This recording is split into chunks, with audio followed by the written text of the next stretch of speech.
जनाब डॉक्टर दर्शन साहब।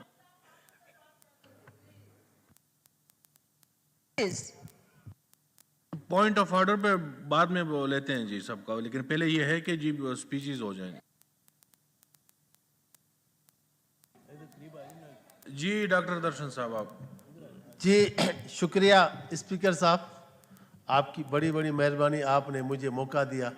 मैं भी सुबह से 9 बजे से बैठा हुआ हूँ, जैसे इजलास शुरू हुआ तो इधर आ गया था, तो आपने मौका दिया, मेहरबानी आपकी।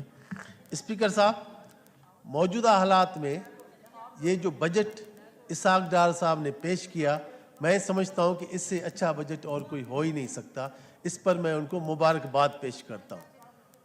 और स्पीकर साहब, जिस तरह मियां मोहम्मद शहबाज शरीफ ने प्राइम मिनिस्टर का ओथ उठाया और उसकी जमायतों ने, जो उनका इत्तेहादी जमायतों ने साथ दिया, तो मैं समझता हूं कि उन्होंने रियासत को बचाने के लिए सियासत दांव पे लगा दी। लेकिन मियां शहबाज शरीफ की दिन रात मेहनत ने रंग लाए और उसकी इत्तेहादी जमातों ने सपोर्ट किया, तो वो न सिर्फ रियासत बचा गए, लेकिन वो सियासत में भी सुरखरू हो गए। और जिस तरह इस बजट में उन्होंने सहूलतें दी हैं आवाम को, इस तरह पहले कभी नहीं हुई। और इतनी तंगी के बावजूद, इतनी मुआशी बदहाली के बावजूद एक बहुत ही अच्छा बजट पेश किया है। स्पीकर साहब, अगर आप थोड़ा पीछे जाएं 2017-2018 तक, जब मियां मोहम्मद नवाज शरीफ वजीर आजम थे, तो हमारा मुल्क तरक्की कर रहा था, बहुत आगे जा रहा था। और उसके दौर में मोटरवेज, सीपेक्स और बिजली के कारखाने तो बने सो बने, लेकिन हमारा कराची जो जल रहा था, जहाँ पे कोई आदमी घर से बाहर नहीं निकल सकता था, उसको भी उन्होंने अमन का गहवारा बनाया। केपीके को देख ले या बलूचिस्तान को देख ले, लेकिन कराची से खैबर तक और पूरे बलूचिस्तान में, पंजाब में, हर जगह लॉ एंड ऑर्डर को बेहतर किया और बहुत तरक्की की। लेकिन फिर एक मुआशी सियासी अदम इस्तेकाम आया, और वो जो अदम इस्तेकाम की सूरत में एक फितना खान लाडला पैदा हो गया। और लाडले की वजह से और उनको फैसिलिटेट करने की वजह से मियां मोहम्मद नवाज शरीफ को पनामा में फंसाया गया और सजा दी अगामा में। और उसी में भी उन्होंने कहा था जजेस ने कि आप पे कोई करप्शन का इल्जाम नहीं है, लेकिन क्योंकि आपने बेटे से तनख्वाह नहीं ली, इसलिए आपको नाअहल करते हैं। 1 साल के लिए भी नहीं, 2 साल के भी नहीं, ताहयात नाअहल। इंसाफ देखिए, और डेम बाबा का ये इंसाफ देखें। स्पीकर साहब, ये नाजायजियां हुई हैं। और उसके अलावा 150 हाजिरियों पे तो मैं खुद गया हूं, लेकिन इससे भी ज्यादा हाजिरियां मियां मोहम्मद नवाज शरीफ ने भुगती। जेल में डाला गया, और जेल में होते हुए उनकी बेटी, बहादुर बेटी मरियम नवाज शरीफ को उनके सामने जेल में गिरफ्तार किया गया।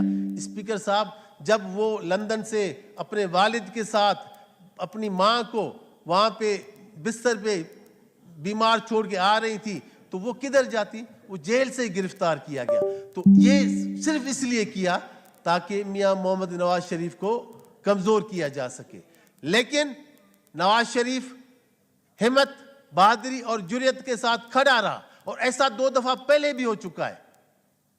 ऐसा नवाज शरीफ को 2 दफा पहले भी निकाल चुके हैं, लेकिन हर बार वो वापस आया, 2/3 मेजॉरिटी के साथ वापस आया और वजीर आजम बना। और इंशाअल्लाह ताला अब भी वो वापस आएगा और पाकिस्तान का 4थी दफा वो वजीर आजम बनेगा। स्पीकर साहब, जब इंसाफ ना मिले तो आदमी अल्लाह पे छोड़ देता है, और ऐसा ही नवाज शरीफ ने किया।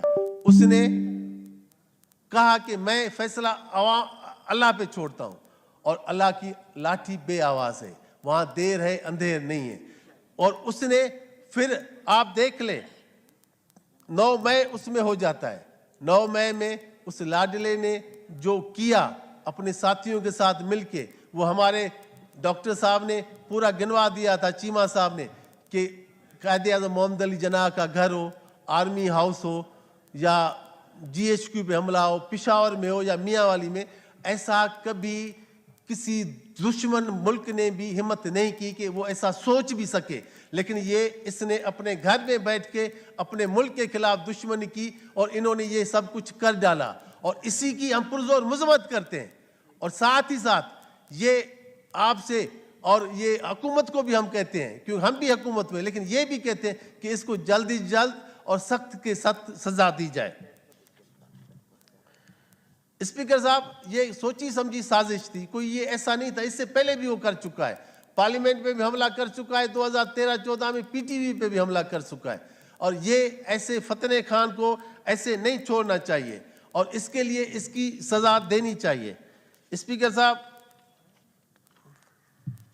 मैं यहाँ पे एक चीज और बताता चलूं कि अभी रिसेंटली बरतानिया की कोर्ट ने भी मियां मोहम्मद नवाज शरीफ को के लिए कहा है कि उनके साथ ज्यादती हुई, और ये अब तो सब कह रहे हैं कि उनके साथ ज्यादती हुई। जो शख्स अवाम के वोट से यहाँ पे वजीर आजम बने तो उसको अवाम के वोट से ही हटाया जाए। किसी और को ये हक नहीं पहुंचता कि वो एक अवामी वजीर आजम को अपने एक फैसले से नाअहल कर दे, हुकूमत से निकाल दे, चाहे यूसुफ रज़ा गिलानी हो, चाहे मियां मोहम्मद नवाज शरीफ हो। ये किसी को हक नहीं पहुंचता। और अब वक्त आ गया है, हमें अपना फैसला करना चाहिए, हमें दुरुस्त तरीके से जाना चाहिए। और इसमें जिसने भी ये अदम एहतकाम या मुआशी अदम एहतकाम में जो मदद की, और उनको भी सजा दी जाए, और मियां मोहम्मद नवाज शरीफ के खिलाफ जो ये गलत फैसले आए उनको भी रिवर्स किया जाए। आप देख लें, एक ऐसा वजीर आजम, एक तो 70s में हुआ था जो शहीद जुल्फ़िकार अली भुट्टो ने, जिसने एटमी बुनियाद रखी थी, उसको फांसी दी गई। दूसरा नवाज शरीफ के साथ जिसने एटमी प्रोग्राम को आगे बढ़ाया और धमाके किए, न सिर्फ धमाके किए पर अमेरिका की आंख में आंख बात करके धमाके किए, और लालच को कोई भी नहीं की, मुल्क की मफाद की खातिर किया, और उसको जेल और जलावतन किया गया। स्पीकर साहब, अगर ये चीजें होती रही तो मैं समझता हूं कि पाकिस्तान के लिए ये और मुश्किलात आगे बढ़ेंगी।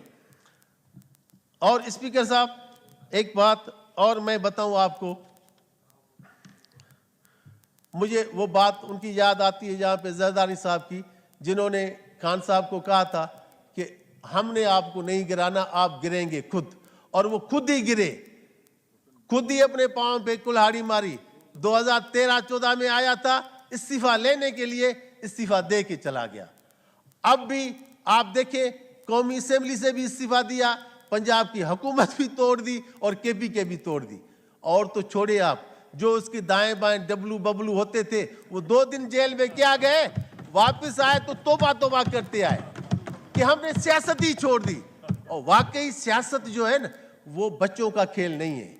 सियासत में नवाज शरीफ, मोहतरमा शहीद बेनजीर भुट्टो जैसा फौलादी हौसला चाहिए और मजबूत दिल चाहिए।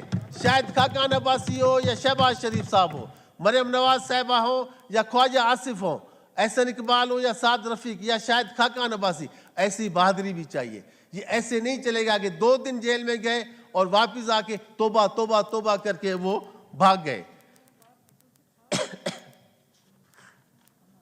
स्पीकर साहब, और अल्लाह का करम देखिए, जो मियां नवाज शरीफ ने अल्लाह पे फैसला छोड़ा था, और जो फतना खान ये कहता था कि मैं किसी को नहीं छोड़ूंगा, ये उसका तकब्बुर और गरूर था। और अल्लाह ताला ने उसको ऐसा दिखाया कि उसका तकब्बुर बिल्कुल ढेर की मिट्टी की तरह रेत हो गया। और अब जो कहता था मैं किसी को नहीं छोड़ूंगा, अब सब उसको छोड़ के जा रहे हैं। लेकिन हमारा राणा साहब कहता है सब तुम्हें छोड़ के जाएंगे, लेकिन मैं नहीं छोड़ूंगा। जियो राणा साहब, राणा साहब जिंदाबाद। स्पीकर साहब, मेरा ताल्लुक डिस्ट्रिक्ट घोटकी से, वो भी एक वैसे तो पसमानदा इलाका है, लेकिन पूरे सिंध में वो सबसे ज़्यादा रेवेन्यू जनरेट करता है। वहाँ पे बहुत सी फैक्ट्रियाँ हैं, FFC है, माड़ी गैस फील्ड है, एक्सोन केमिकल्स है, liberty power plant, Kadarpur gas field है, और वहाँ पे अरबों का रेवेन्यू साल में जनरेट होता है। लेकिन अफसोस के साथ कहना पड़ता है कि वहाँ पे न पीने का पानी है, न कोई अच्छा सा अस्पताल है, न कोई वहाँ यूनिवर्सिटीज़ हैं, और न ही वहाँ पे कोई रोड्स हैं। और सिंध गवर्नमेंट की तो बात छोड़ें, NHA को भी देख लें, जब वो पंजाब से हम सिंध की तरफ आते हैं तो उनका भी बेड़ा गर्क है, वो भी वहाँ पे कोई सही तरीके से काम नहीं करते हैं। और वहाँ पे एक इंटरचेंज मियाँ मोहम्मद शहबाज शरीफ साहब ने मेहरबानी की थी, मोटरवे पे इंटरचेंज दिया था पिछली दफ़ा, लेकिन अभी तक ना तो NHA ने उस पर काम शुरू किया है, न उसमें कोई प्रोग्रेस आई है। तो ये भी मैं आपको कहूँगा कि आप इस पे भी कोई बात करें उनसे कि वो वहाँ पे काम शुरू करें। और सुप्रीम कोर्ट का एक डिसीजन है कि जहाँ पे गैस फील्ड्स हैं, जहाँ पे गैस निकलती है, उसके अराउंड 5 किलोमीटर में वहाँ पे गैस उस कंपनी को देनी है, सुई गैस वालों को देनी है। और वहाँ पे मेरे घोटकी ज़िले में एक गांव विलेज है अजीम चाचड़, कादरपुर गैस फील्ड के 1 किलोमीटर के फासले पे, लेकिन वहाँ पर अभी तक, जिसको 5-7 साल हो गए इस फैसले को भी, अभी तक वहाँ पे गैस नहीं आई। हालांकि पिछली गवर्नमेंट ने यहाँ पे वादे किए थे कि हम वो करेंगे, लेकिन अभी तक वहाँ कुछ नहीं आया। तो ये अजीम चाचड़ गांव है, वहाँ पे भी सुई गैस के लिए मैंने जो सुप्रीम कोर्ट का हुक्म है कि उस पे वो भी काम किया जाए। और स्पीकर साहब, क्योंकि मेरा ताल्लुक मिनार्टी से है और मिनार्टी पे मैं यहाँ पे बात ज़रूर करूँगा कि हमारा 5% कोटा होता है, तो उसी कोटा को हर जगह पे यकीनी बनाएं। और बल्कि मैं तो आपसे गुजारिश करूँगा कि आप अपनी असेंबली से शुरू करें, इसमें 5% कोटा इम्प्लीमेंट कराएं ताकि और जगह पे भी ये इम्प्लीमेंट हो सके। और क्योंकि मिनिस्टर साहिबा बैठी हुई हैं हमारे साथ, तो मैं फिर रिक्वेस्ट पहले भी की है लेकिन दोबारा भी करूँगा कि रिलीजियस अफेयर में, इंटरफेथ हारमनी में, वहाँ पे हमारे मिनॉरिटीज़ के फंड्स होते हैं। ये 85 से वो चलते आ रहे हैं, वो नॉन लैप्सेबल थे, लेकिन अफसोस के साथ कहना पड़ता है कि 1-1.5 साल पहले वो लैप्सेबल किए गए, तो वो वहाँ पे नॉन लैप्सेबल होने चाहिए। और उन फंड्स को भी बढ़ाया जाए, क्योंकि अभी वहाँ में डेवलपमेंट में कुछ साल में 15-20 लाख मिलते हैं। अभी हम 20 लाख में क्या होता है, हम 2 साल का 3 साल का इकट्ठा करके फिर कहीं पे लगा देते हैं। तो यहाँ पे उस फंड्स को भी बढ़ाया जाए। लेकिन अफसोस की बात यह है कि इस दफ़ा वो 20 लाख भी हमें नहीं मिले, पता नहीं वो किस खूह खाते में चले गए। तो पूरा साल हम पीसियाँ बना बना के देते रहे, लेकिन वहाँ पे वो फंड भी हमारे गुम हो गए। तो ये मैं अपनी बहन को कहूँगा कि ये ज़रा उसको भी चेक करें कि ये फंड हमारे किधर चले गए। और स्पीकर साहब, हमारे साथ ये देरीना मसला है जो फोर्सफुल कन्वर्जन का है, वो हम यहाँ चलाते भी रहते हैं, बात भी करते रहते हैं। मैं आपको बताऊं कि अभी हाल ही में काजी में 8वीं जमात की तालबा को किडनैप किया गया, फिर ड्रामा रचाया गया कि शादी हो गई है, और उसका पता नहीं डुप्लीकेट कोई ऐसा शनाख्ती कार्ड बनाया गया जिसमें उसकी उम्र 18 साल से ऊपर दिखाई गई। लेकिन फिर जब सबूत सब सामने आए, इकट्ठे आए, तो वो बच्ची 8वीं जमात की तालबा थी और उसका टीचर ही उसको लेके गया था। अब वहाँ पे कोर्ट में उस बच्ची ने जब कहा कि मैं अपने माँ बाप के साथ जाती हूँ, तो मुझे अफसोस के साथ कहना पड़ता है कि ये जजेस साहबान जब वो बच्चियाँ कहती हैं कि हम अपने हस्बैंड के साथ जाती हैं तो उसी टाइम भेज देते हैं। अगर जब वो कहती है कि हम अपने माँ बाप के साथ जा रहे हैं तो फिर सेफ हाउस भेज देते हैं। और सेफ हाउस की ऐसी हालत है, आप कभी खुद विजिट करें तो आप भी वहाँ से तोबा करके निकलेंगे कि वहाँ पे ऐसे बुरे हालात हैं। ये अभी नहीं हुआ, ये जस्टिस चौधरी ने भी किया था। वहाँ पे रिंकल बच्ची थी, वो जो चीख के कह रही थी मैं माँ बाप के साथ जाऊँगी, सुप्रीम कोर्ट साथ में अदारा है, वहाँ पे वो कह रही थी, लेकिन इफ्तिखार चौधरी ने उनको माँ बाप के हवाले नहीं किया, सेफ हाउस में भेज दिया। तो सेफ हाउस में भेजने का मकसद क्या है? जब वो कह रही हैं बच्चे, एक तो हम पहले ही जो है मजलूम है, हमारे साथ पहले ही ज्यादतियाँ बहुत होती हैं, और उसके बाद अगर ये जजेस भी ऐसा करें तो हम किधर जाएं, किससे इंसाफ मांगेंगे? तो इसके लिए भी या तो यहाँ से कोई रेजुलेशन जाना चाहिए कि भाई जो बच्चियाँ अगर वहाँ पे फैसला माँ बाप के साथ जाने का करती हैं तो कम से कम उनको माँ बाप के साथ उधर से जाने दिया जाए। स्पीकर साहब, बजट में तो बहुत अच्छी चीज़ें आई, तनख्वाह भी बढ़ी, लोगों की अच्छी बात है, लेकिन इसमें जो पेंशन है वो 17.5% है, 17.5% है। तो मैं समझता हूं कि इसमें इस पेंशन को भी बढ़ाया जाए, कम से कम 25% किया जाए, क्योंकि जो महंगाई है, जो हालात है, इसमें लोगों का, आम आदमी का गुजारा नहीं होता। और जो बाहर जो लोगों की तनख्वाह जो 31,500 की गई है, और उसको भी यकीनी बनाया जाए कि वहाँ पे उन लोगों को कम से कम इतनी तनख्वाह मिलनी चाहिए। और एक और चीज़ जो मियाँ मोहम्मद नवाज शरीफ जो वज़ीर आज़म थे, तो उन्होंने शुरू की थी असिस्टेंट पैकेज, जिसमें अगर कोई रिटायर्ड आदमी की फौत हो जाता है, गवर्नमेंट मुलाजिम फौत हो जाए, तो उसकी बीवी को मिलती है पेंशन।